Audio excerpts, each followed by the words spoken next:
Occupied by the United States in 1897, Puerto Rico was labeled as a self-governing commonwealth. However, all the important aspects of Puerto Rican life are still decided in Washington, another part of America's backyard.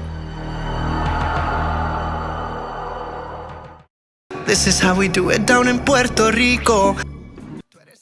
Puerto Rico is a little island off the coast of Florida. Ever since the United States invaded Puerto Rico in 1898 and then was handed the island by Spain as part of a settlement for the Spanish-American War, the island's people, American citizens since the passage of the Jones Act in 1917, have been continuously put in situations where they are simultaneously auditioning for statehood. For the first time, the majority of Puerto Ricans voted to become a U.S. state. This vote, although problematic in some ways, could be an important step towards changing Puerto Rico's current relationship with the United States. Under its current Commonwealth status, Puerto Rico has some degree of self-governance, but not like the 50 states. It is ineligible for supplemental security income or the earned income tax credit, and the island receives half the rate of federal health care funding, even while island residents pay the same Medicare tax as residents of the 50 states.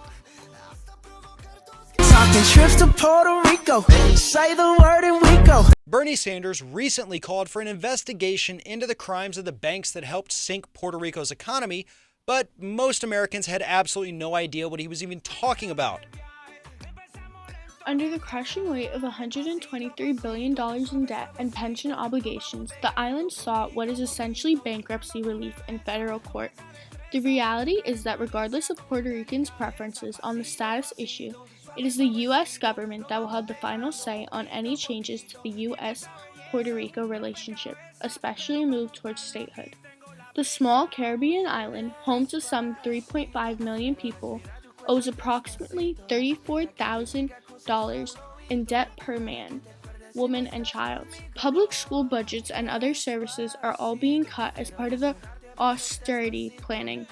Puerto Rico can't access Chapter 9 bankruptcy under U.S. bankruptcy law because it's a U.S. territory. So because of that, Congress last year passed a law which set up a fiscal oversight board that's been working with the government here. The government's been working to cut spending and improve revenues, and they've submitted a fiscal plan that leaves them just $800 million a year to service its debt, and that's just a quarter of what it owes all its creditors. Puerto Rico's been in recession now since 2006, and that's led this huge exodus of people from the island. As you know, 450,000 people left over the last decade, so revenues have dropped.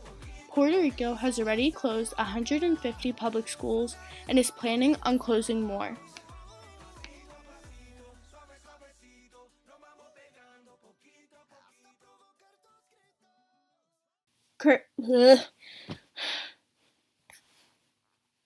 I'm so over this.